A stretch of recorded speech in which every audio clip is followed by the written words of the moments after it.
do a little end of week analysis on the Euro USD. This is going to be like the end of week, I guess you can regard it as, since today's already Thursday, or at least here in New York, it's already Thursday. So tomorrow is going to be pretty much the last day of the trading week. And tomorrow we have, I believe, retail sales, core retail sales, to end the week in terms of news or impactful news for the USD. So right now we're sitting on a pretty good trade.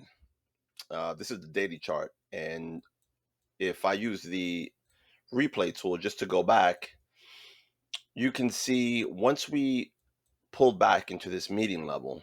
I don't know if you guys can look back into the other videos I did, but I was talking about this median level since all the way back since February, and how we found resistance here. And we end up coming down to this support zone. Now, I've been harping about this support zone, this main pivotal zone, for a while, and saying that if we don't trade below, start trading significantly below 1.0550, then I was still not convinced that we were going to go to the downside. So at one point, I did feel that we were going to, make that big move. But once we started shooting up, and just support here was just way too strong, and then the market started trending higher. What I should have done, and I should have just looked at things a little closer, is you can see we have that hidden divergence. I personally call it a trend continuation divergence, because that's the way I look at it, and basically that's what it is, right? So this zone in itself, since it was a main pivotal zone, it was a strong area of support. But if you couple that with both the MACD and the RSI giving you the same signal, let me look at the divergence tool. You could see the MACD obviously makes a lower low, and the RSI as well makes a lower low, while this low is not exceeded to these zones here. Okay, so that would equate to a hidden divergence, or a trend continuation divergence, right? So that was one reason I should have started looking for buys here. I didn't, and once this move, started off in play, I just didn't want to chase it. And once we pulled back into this level, even though I didn't like that, there was a gap here. There's also a slight gap over here where the market opened a little higher on a Monday. I was still able to start, getting long positions. I think at 1.0805, if I'm not mistaken, but I still opened 2 long positions there. And then once the market started trending, this level up here became my focal point. I talked about this in my other videos, 1.11, which is a median level. It's a median zone. You can see this line up here. So once I went long, I said, okay, that's going to be the target for this trade, and to see how it started progressing. Now, once we started moving up and the market made this down move here on the daily chart, I said, okay, that's not a good look, that it pretty much almost overtook this green candle. But if we look again, it pretty much just was kind of like a washout. You see this long wick to the downside, probably took out a lot of stops, or scared a lot of people that were long, had long positions. It scared them out, and then it made that big reversal to the upside. And then again, we started trending much higher, right? So this is where we end off. Well, now let me backtrack a little bit. So we had this move as well, which was a little scary, because I didn't see any divergence over here in the daily. Again, I don't pay attention too much to the lower time frames, but once this move started coming down, I said, okay, wow, this looks like it could potentially come down much lower. But I didn't want to move any positions. I didn't want to move any stop losses, and stay focused on the trade. That's something that you have to always keep in mind. If you have a strategy that you've been using for a while, and you trust it and you have confidence in it, you just stay with the trade and let the market play out and do what it's going to do. You don't need to chase it. And the market's always going to try to give you all fluctuations and kind of throw you off. Okay, so I still had my long positions over here. My stops were in place. So if the market came down, at worst, I was looking for a break even at the absolute worst. But I stuck with the trade, and it recovered nicely. And then this is where we are right now. Okay. We're getting close to that 1.11 zone that I was talking about. Let me draw that over here. So right now I'm looking at positions are up about 240, I believe 245 pips. Holding two positions at 245 pips right now.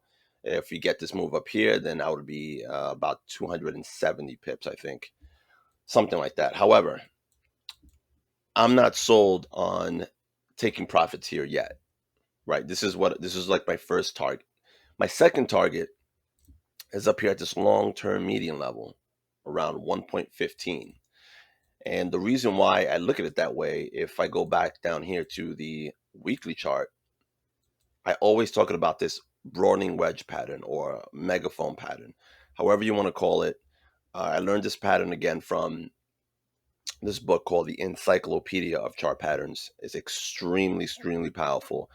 It has a ton of patterns in the book, probably hundreds, with statistical data to back it up. However, I only use like a handful of them. You only need to master, I would say 3 or 4 patterns at maximum.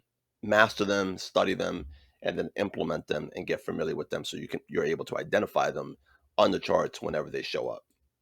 But to me, this is a broadening pattern, which is bullish. And I was looking for one of 3 scenarios, right? So once this pattern breaks out to the upside over the upper trend line, I look at, let me see what my drawing tool is. Um, I look at one of 3 scenarios. Sometimes the market goes wild and it breaks out, pulls back just a little bit, and it just continues up to about the mid range of the pattern. Okay. And the same thing goes for wedges as well. The price usually ends up going to the middle of the pattern, whatever the pattern is. Sometimes it exceeds it and it goes about, maybe 76% of the move, 75%.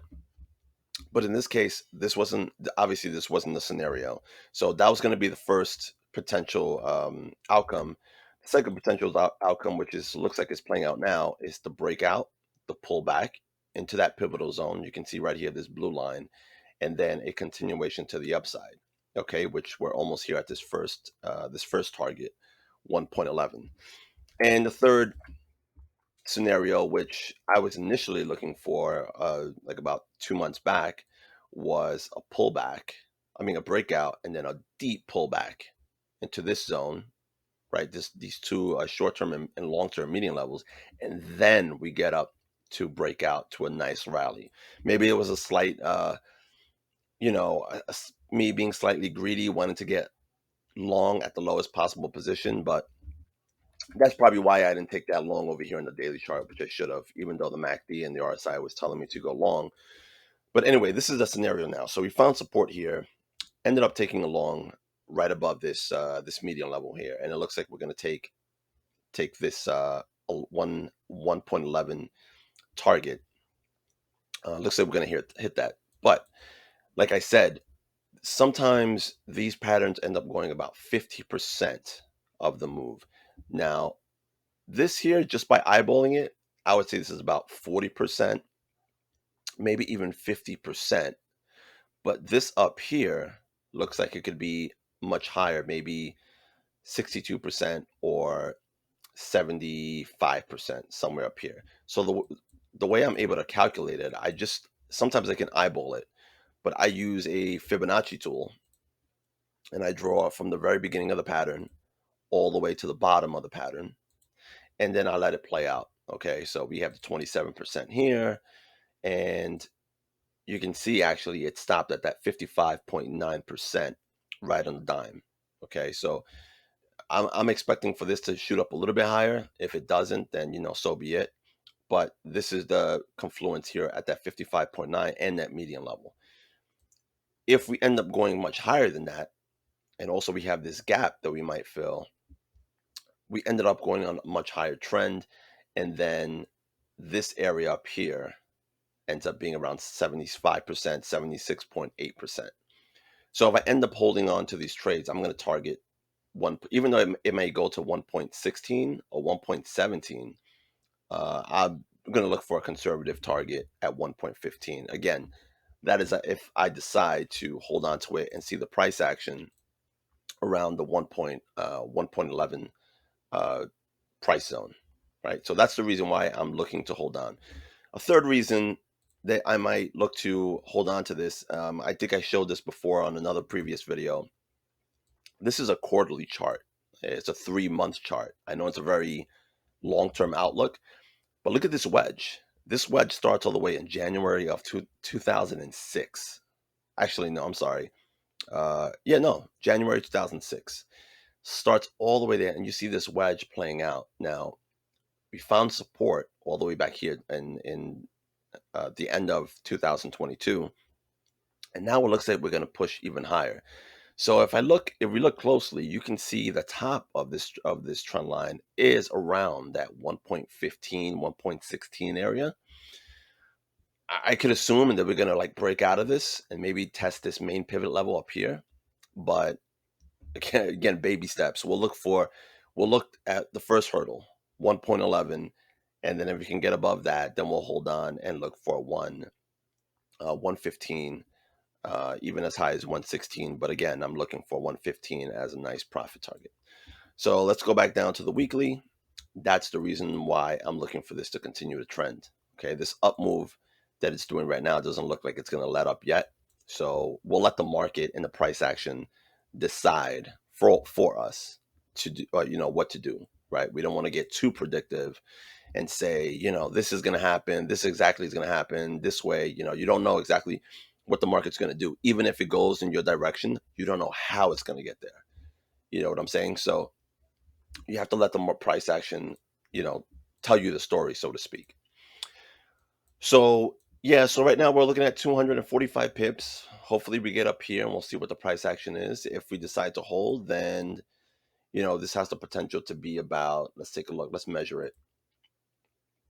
This has a potential of being about 650 pip trade, which would be fantastic.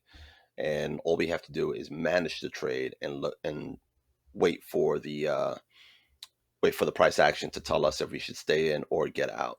So we'll see what happens tomorrow with the core retail sales. If this market ends up spiking, if it ends up flat, or ends up pulling back a little bit, and then seeing what happens over the weekend. If you guys are interested, I made a video called 7 reasons why elite traders, or specifically 7 reasons why elite Forex traders crush the competition. It's based on many years of my own experience. Again, if for many of you that don't know, I started trading back in Q4 of 2008 when I used to work as an engineer on the trading floor of Credit Suisse and RBC Capital Markets. So I've been trading for a while and found out a lot of good information and a lot of experiences and lessons that I've been through that can help you guys. Unfortunately, I don't have it here on TradingView. You would have to go on the YouTube channel and check this out. What's it called? 7 reasons why elite Forex traders crush the competition. So you guys can check that out and give me good feedback if you like. I'm pretty sure it can help you out tremendously. So with that said, I hope you liked the video. Stay tuned for my midweek analysis on the Euro USD. I always do it every Tuesdays. What I'm thinking about doing is do the midweek analysis on my YouTube channel and also do the end of week recaps on TradingView. I'm always here on the TradingView community, which I love being a part of. And, it helps me share my ideas and hopefully help out some traders that are either struggling or looking for that extra knowledge or that extra push they need. So thanks again for watching, and I'll see you again in the next video.